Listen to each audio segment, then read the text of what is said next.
Jason, another phenomenon we see happening in British Columbia, like is happening in a lot of places, is movement toward charter schools, vouchers. Now, technically we don't have charter schools here, but de facto, through government funding of private schools and through government funding of special ed in private schools, we're getting a kind of a voucher movement here.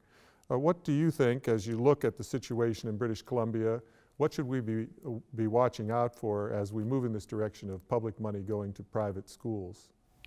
So one of the things that I'm particularly concerned about is what this does to a universal public system that historically has been a pretty good guarantor of a pluralistic civil society. And so if we start to pull apart social groups in this manner, then we risk damaging a social fabric that in part universal public schools have helped to establish.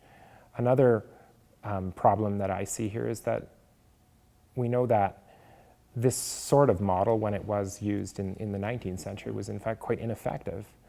Having some state schools and some partly publicly funded state schools and privately funded schools created a lot of uncertainty in the system and inefficiency. And so it was for that reason that we moved towards a universal state system. One of the reasons that we moved towards a universal state system in the first place was to eliminate that uncertainty, where schools might shut down if they ran out of money, or where there were small schools scattered all over the area that were inefficient.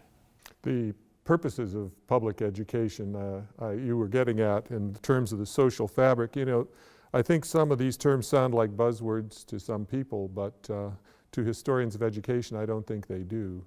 What do you mean by the public schools contributing to the social fabric? Well, there are very few institutions in our society that are universal in this way, and that every person of a certain age must attend them. And to some extent, this means that there's a common experience and people are mixed together. And the proximity to other people who are not necessarily like you, who don't think the same way as you, don't share the same class, religious, or ethnic background that you do, is beneficial in societies such as ours that are very diverse. And so I think that public schools reinforce the best virtues of a pluralistic society.